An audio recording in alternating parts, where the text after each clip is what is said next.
to the Small Business Show, where you get to hear the journey, find the challenge, and create solutions. I'm your host, Lori Brooks, and I thank you so much for joining me today.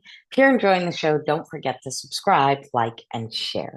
This week's guest is George Swetlitz, co-founder of Right Response AI, a reputation management platform helping local businesses use AI to boost visibility, win customer trust, and grow through smarter review strategies.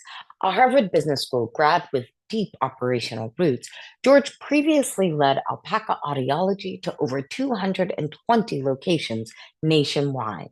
Now he's on a mission to help small businesses compete and win using the power of AI without breaking the budget. George, welcome and thank you so much for joining me today. Yeah, thank you. It's a pleasure to be here.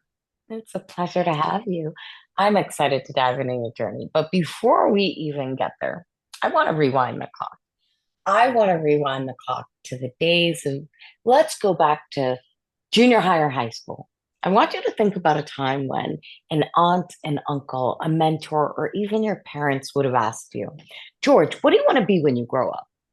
What was your answer to that question back then?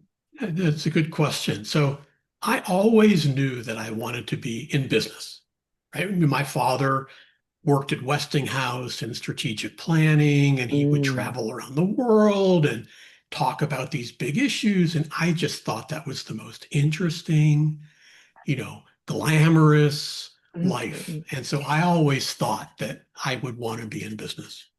I love that. And the ability to witness someone who was in strategic planning and traveling the globe doing so, that had to have been quite inspiring and exciting. So, share with us the evolution. As you grew up, which direction did your journey take? Did you go into college saying, okay, I'm going to go into strategic planning and this is where the journey is? How did your journey evolve into alpaca before we get there?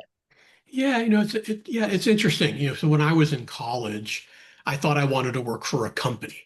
Mhm. And the jobs that I interviewed for seemed so boring that I was like, I don't want to do this. And there was an area, of called consulting.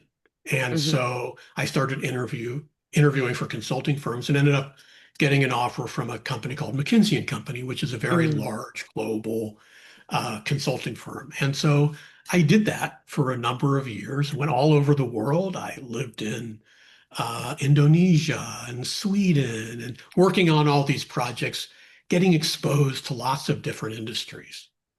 And then I went to business school. So I went to Harvard Business School and I kind of revisited that initial desire, which was to work for a company. But this time I had some better offers. So I ended up working for a company called Sara Lee Corporation, Mhm. ran a factory for them, ran a business for them. And so did a lot of things like that, over the years. Mhm. Mhm.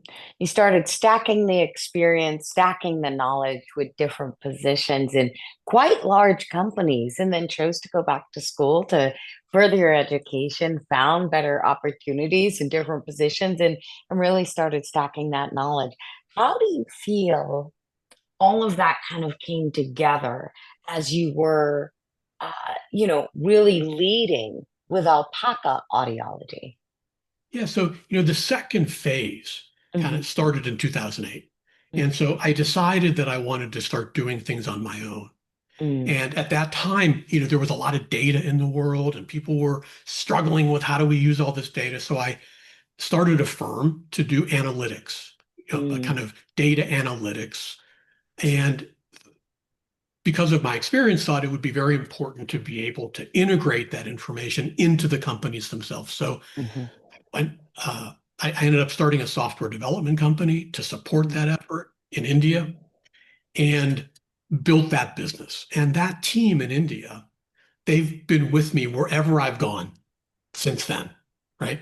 And so fast forward from 2008 to 2018.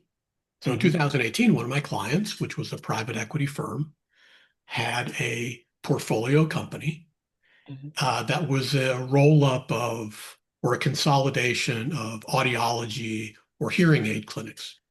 And they asked me to join the board Mhm. and to see how I could help that company as it evolved and grew. Mhm. And the next year, 2019, was COVID, right? So we had 200 locations. We shut them all.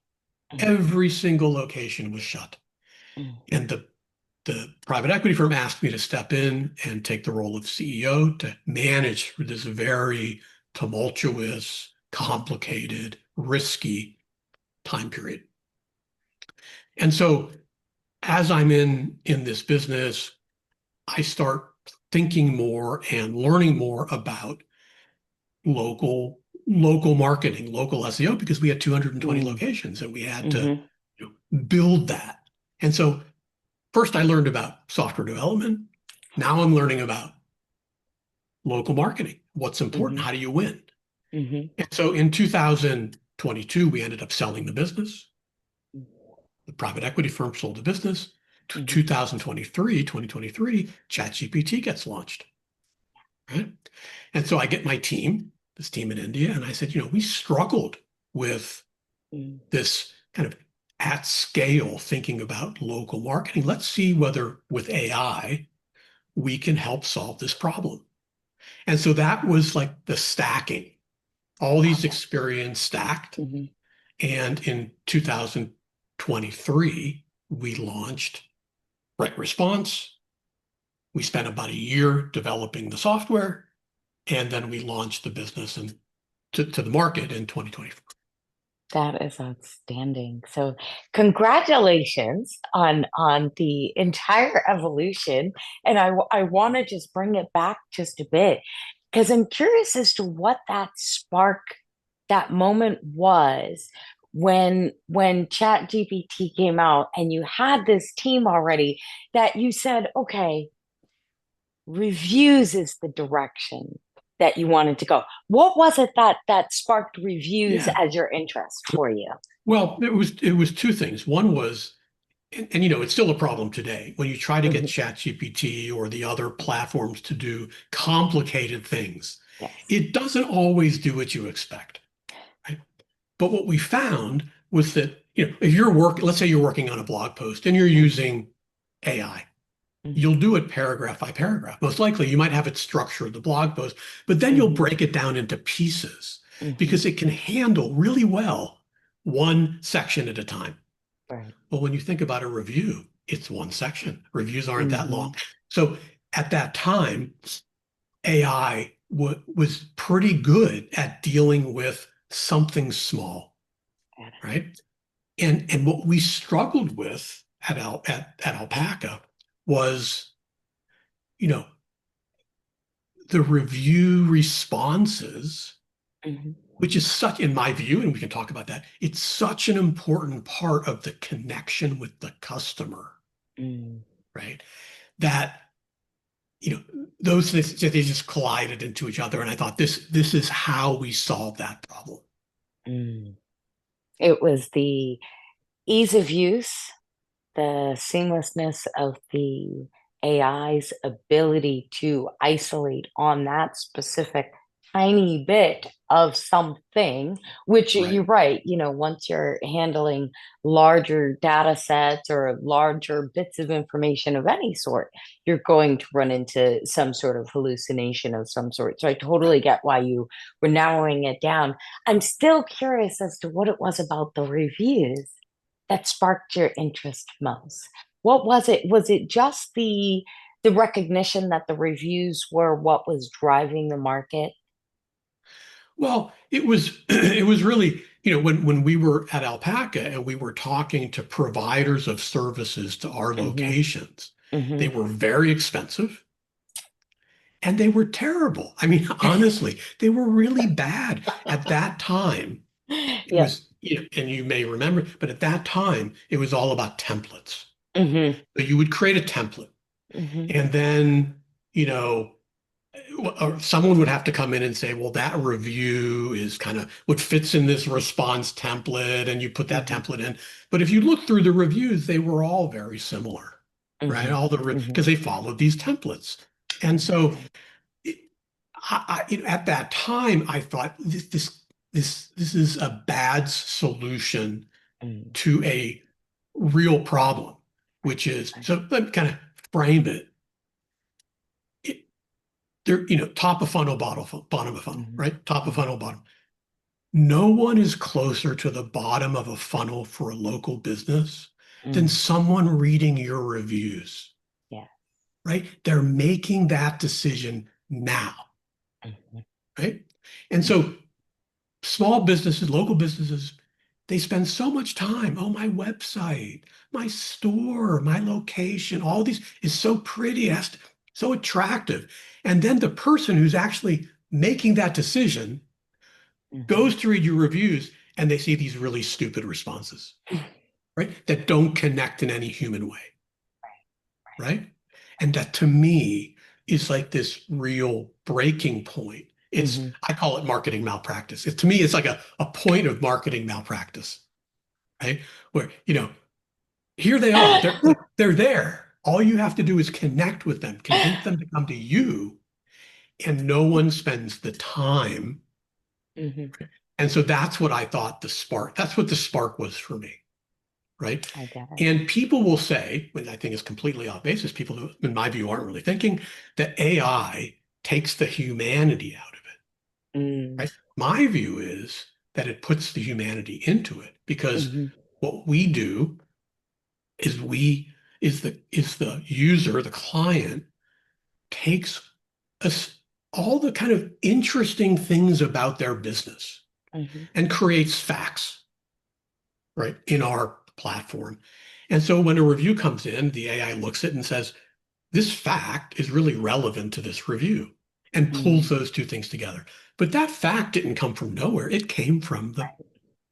owner of the business. It reflects Mhm, their feeling about their business, their mhm. emotional feeling about like what makes their business special. I And love we that. just help them integrate that into the response in a way that's scalable. I love that. Right? So share Yeah. with us more about Right Response AI. Share with us how you work with your clients, the services that Right Response is truly providing. Yeah. So essentially what in my view, based on my experience, there's two things that you have to do. Mhm, You have to understand the competitive environment, right? When we had 220 clinics, I could have two clinics that internally performed equally as well. Right? Metrics are exactly the same, but one would be very profitable and the other one would be unprofitable. Why?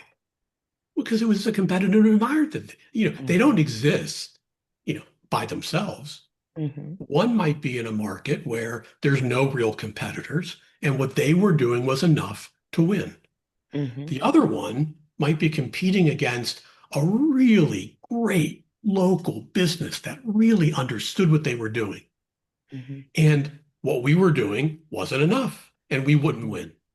So the mhm. first thing is you have to understand what are your competitors Positioning. doing Mhm, and what do you have to do to get higher in the map rankings so that people get to your reviews. That's the first step. So we have some tools that mhm. allow businesses to understand that very simply. Love that. And then the second point is once you understand that, then you actually have to do it. You have to get the reviews. You have to learn from the reviews. You have to respond to the reviews in a way that connects with your potential customers. I always say to people that reviews are for rankings. Responses are for people, right? Right? You get the reviews because Google looks at the consistency and recency and quantity of reviews as a vote of popularity. They don't know.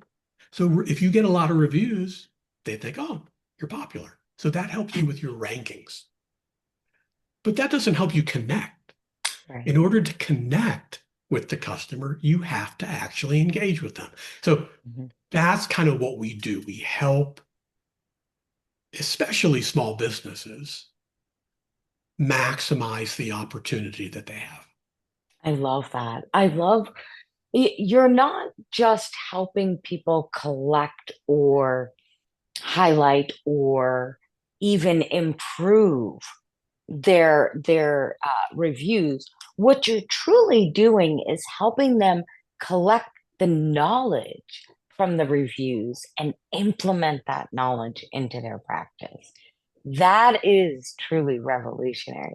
And it is not what I thought Right Response was doing. So I'm super excited that we've had a chance to chat because I definitely needed that clarity for myself in terms of the way that Right Response is truly going about assisting. It's not just helping the user collect the reviews, it's helping the user truly implement the knowledge gained from collecting those Yeah. reviews.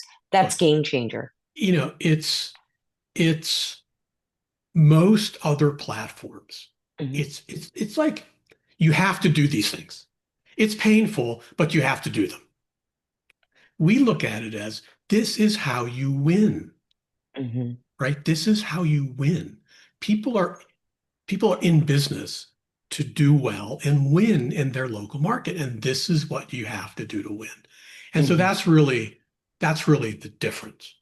We're very focused on helping people understand, how do they engage? Because the problem is, if you're a local business and you're competing, well, think about this. If you Google coffee shop near me, Starbucks will always be number one, right? Because you can't compete with the power of the name and the website, right? You just can't. we're in New England over here. I think dunks will have to. Right. But you know what? If you're number two or number three, Right, that's right. great. And so Exactly. how do you get there? Mhm, Right? And mhm. the way you get there is by engaging with people in a way that Starbucks won't, Mhm, right? You have to mhm. be different. You have to take Exactly. advantage of your unique capabilities. Mhm, mhm. No, definitely. I agree because otherwise, many others that I will not list off on this show wouldn't exist. They wouldn't be around and they wouldn't be local favorites for many of us. That's right. So, That's right. definitely we have to find a way to diversify in the market, no matter who it is that we're serving, and no matter what it is that we're serving. So, but I truly love the way that you've implemented AI in terms of not just collecting or assisting in delivering reviews, but truly helping the business owner implement that knowledge and put it back out into their own practice. That's pretty impressive. And it's a really exciting change for things.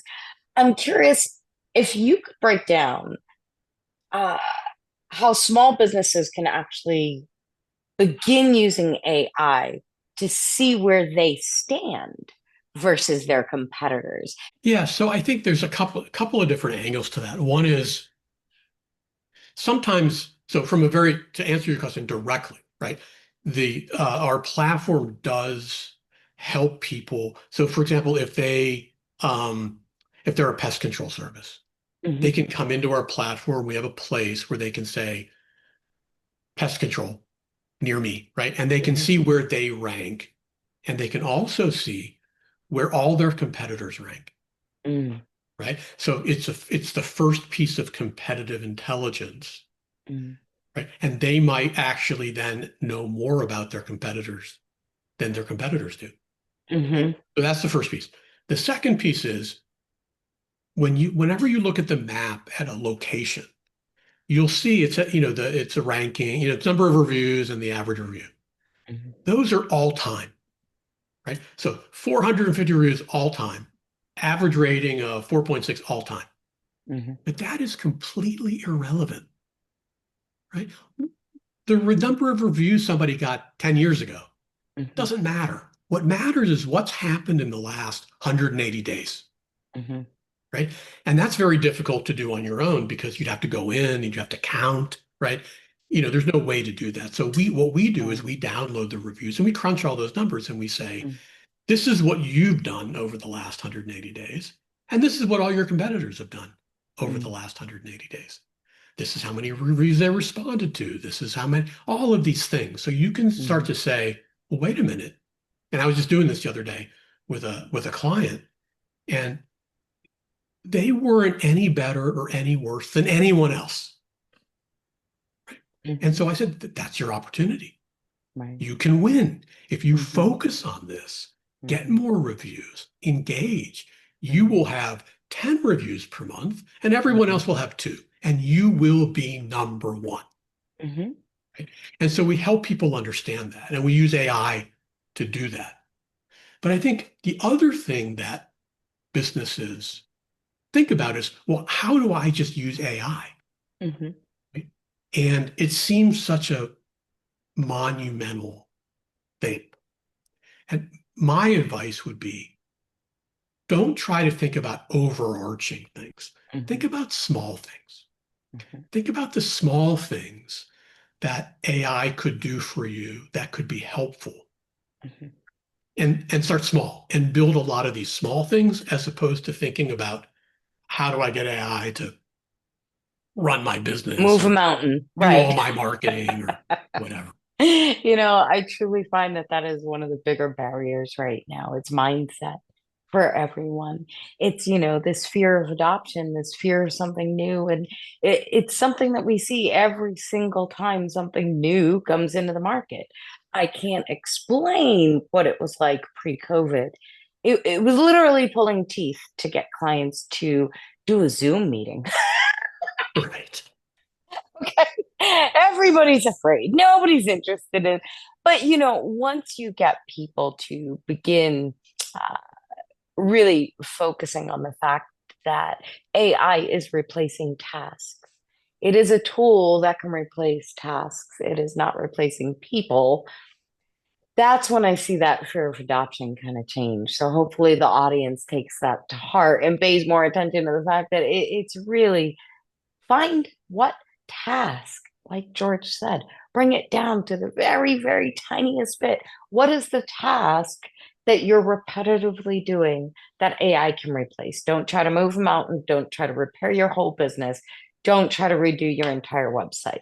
Figure out what task you're doing all day, every day, and implement AI to start relieving yourself of those small Look, pieces day by day. the point that you just made, what you said, which was it's not about replacing people, it's about replacing Mm-hmm. kind of tasks. I think it's critical because what I found in dealing with kind of larger clients is that they'll have teams of people doing very repetitive things. And Mm-hmm. our software alleviates all of that. And so what their team can start doing is focusing on the dissatisfied customers, right? They can actually spend more time now engaging personally with their dissatisfied customers to save that. Mm-hmm. And whether that means someone will change a review or whatever it is, they now have the time to invest in a higher value way to do things that AI can't do, right? It didn't replace their job. It just made their job a lot more interesting. Exactly. Definitely. And George, you've become my new best friend because you literally just plugged the title of my program, More Time. And guys, I didn't pay him to do that. That was just random. Just kind of happened there. But that's the truth. That's what AI does. It gives you more time. That's right. It's providing more time in your day. Again, replacing tasks. It's a tool. It's should be used as a team member and a tool. It's not replacing people. It can replace bits and pieces of what you do in a repetitive manner. And you, George, have found one of the most creative methods of implementing AI to help someone in their business. I have not at all, hands down whatsoever, in the entire time I've been doing this show, met anyone else who is using AI to assist in not just the collection, but the implementation of the knowledge from the reviews that they're collecting. So kudos to Yeah. you for such a creative way of implementing AI. I'm super excited to see how this grows and where you're taking it. So, but the show is really designed, of course, to assist the viewers in coming up with an idea for a business in an industry that they may not have been thinking of prior to checking out the show. And seeing as how this is the first time we've ever had anyone who's using AI, to really help implement the review knowledge into a practice, this is a unique industry.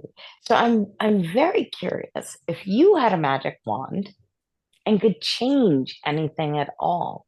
With what you're doing right now with Right Response AI, what would you change? Well, what I change about what we're doing, I just wish we could develop faster, right? Yes, a I hundred just wish we percent could we agreed. could build it. I mean, there are so many, I can think of so many things that we can do, I agree. Said right? forget And 5G. We are ready for 100G at this point. We've got a lot to do and our servers aren't moving fast enough. Agreed, yeah, I'll just give 100%. you an idea, right? I'll just give you an example. So we talked before about creating the Mhm, kind of the I don't know if I said it this way, but the whole idea is to kind of bring your website to the review response. And we do that through these facts about the business. mhm, And so then the question is, well, where do those facts come from? Right? Does someone have to think of them by themselves? So we started to build an agent that would literally go out and read your 1,000 reviews and then suggest what could the facts be, right? Kind of build love that for that. you. And Love so there's so many things that we could that. actually do if we Mhm, had, you know, more developers, more mhm. time, Understood 100%, 100%. I feel the same every day. I struggle at this point to not play around with tech tools.